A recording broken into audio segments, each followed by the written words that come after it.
Leituras do livro da Bíblia. Dando seguimento às leituras do livro da Bíblia, no primeiro livro de Samuel, nos capítulos 29, 30 e 31. Vamos escutarmos e lermos juntos neste exato momento. 1 Samuel 29. Os filisteus desconfiam de Davi. Reuniram os filisteus todas as suas forças em Afeque, estando os israelitas acampados junto à fonte de Jezrael. Os príncipes dos filisteus iam à frente com suas tropas, divididas em companhias de 100 e de 1000 homens. Davi e sua gente caminhavam na retaguarda com Aquis.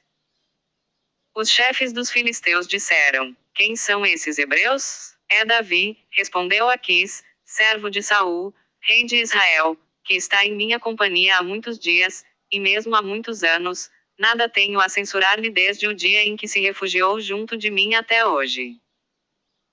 Furiosos, os chefes dos filisteus disseram-lhe: Vá-se embora esse homem. Não é ele porventura aquele Davi, do qual se cantava dançando: Saul matou seus milhares, e Davi seus 10 milhares? Aquis chamou Davi e disse-lhe: Viva Deus! Tu és um homem reto e teu proceder comigo no acampamento me parece justo. Até hoje nada tive a censurar-te desde que chegaste à minha casa, mas não és bem visto pelos príncipes. Retira-te, pois, e vai em paz, para não descontentar os príncipes dos filisteus. Davi disse a Aquis: Mas, que fiz eu? Que achaste de censurável no teu servo, desde o dia em que cheguei à tua casa até hoje, para que eu não vá combater contra os inimigos do rei, meu senhor? Eu o sei, respondeu Aquis. Amanhã cedo, portanto, parti, tu e os servos de teu senhor que te seguiram. Ide, parti bem cedo, ao clarear do dia. Davi e os seus homens levantaram-se de madrugada e voltaram à terra dos filisteus. Estes, porém, subiram a Jezrael. 1 Samuel 30. Davi derrota os amalequitas. Tendo Davi e seus homens chegado a Ciceleg ao terceiro dia, com sua tropa, tinham os amalecitas feito uma incursão no Neguebe e em Ciceleg, ferindo e incendiando a cidade. Haviam tomado as mulheres e todos os que ali se achavam, desde o menor até o maior.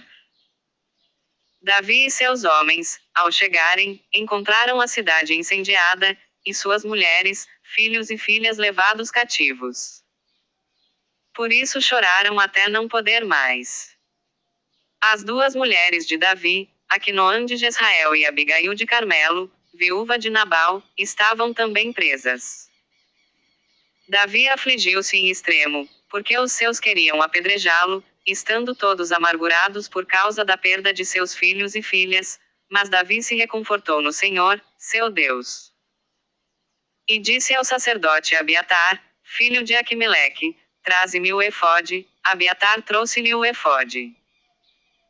Davi consultou o Senhor: Devo perseguir essa gente? Alcançá-la-ei? Persegue-os, respondeu o Senhor. Davi pôs-se em marcha com os 600 homens de sua tropa, e chegaram à torrente de Besor, onde ficaram os que já estavam esgotados. Davi prosseguiu a perseguição com 400 homens, pois 200 tinham ficado atrás, estando por demais cansados para poderem atravessar a torrente de Besor. Encontraram no campo um egípcio e levaram-no a Davi, deram-lhe pão para comer, água para beber. Um pedaço de torta de figos secos e 2 tortas de uvas secas. Ele comeu e recobrou as forças, porque havia 3 dias e 3 noites que nada tinha comido nem bebido. Davi disse-lhe: Quem és tu, e de onde és? Eu sou um escravo egípcio, respondeu ele, a serviço de um amalecita. Meu senhor abandonou-me há 3 dias, porque caí doente. Fizemos uma incursão no Neguebe dos Cereteus, no território de Judá, no Neguebe de Calebe, e incendiamos Ciceleg. Davi disse-lhe: Queres conduzir-me a esse bando? Jura-me pelo nome de Deus, respondeu o homem, que não me matarás, nem me entregarás ao meu senhor, e eu te guiarei até esse bando. Guiados pelo egípcio, alcançaram-nos, os amalecitas estavam espalhados por todo o campo, comendo, bebendo e festejando por causa da enorme presa que tinham tomado na terra dos filisteus e de Judá. Davi feriu-os do romper do dia à tarde do dia seguinte, e só escaparam 400 homens, que fugiram montados em camelos. Recobrou Davi tudo o que os amalecitas tinham tomado, salvando também as suas 2 mulheres. E não faltou ninguém, nem pequeno nem grande, nem filho nem filha, nem o que quer que seja do espólio que tinham levado. Davi reconduziu tudo de volta. E tomou também todos os rebanhos e manadas, diante dos quais iam os homens, gritando: Eis a presa de Davi. Foi, pois, Davi juntar-se aos 200 homens deixados na torrente de Besor, por estarem cansados demais para segui-lo, e eles vieram ao encontro de Davi e de sua tropa, e Davi saudou-os ao chegar junto deles. Todos os malvados, porém, todos os maus elementos que se encontravam na tropa de Davi, começaram a dizer: visto que eles não foram conosco, nada lhes daremos do espólio recuperado, salvo, a cada um, a sua mulher e seus filhos, que os tomem e se retirem. Não façais assim, meus irmãos, interveio Davi, com o que o Senhor nos deu, depois de nos ter protegido e nos ter entregue nas mãos a tropa que se tinha levantado contra nós. Quem poderia aceitar a proposta que fazeis? A parte dos que ficaram junto às bagagens será a mesma que a daqueles que foram ao combate, eles compartilharão. A partir daquele dia, estabeleceu Davi em Israel esse costume e esse direito que subsiste ainda hoje. De volta a Ciceleg, enviou Davi uma parte do espólio aos anciãos de Judá, seus amigos, com esta mensagem: eis um presente para vós, proveniente do espólio tomado aos inimigos do Senhor. Enviou igualmente uma parte aos de Betel, de Ramô, do Neguebe, de Jeter, de Aroer, de Cefamô, de Estamo, de Racal, aos das cidades dos Jeramelitas, aos das cidades dos Sineus, aos de Arama, de Coração, de Ataque, de Hebron e de todos os lugares por onde Davi tinha passado com seus homens. 1 Samuel 31. Entretanto, os filisteus atacaram Israel, e os israelitas fugiram diante deles, caindo feridos de morte no monte de Gilboé.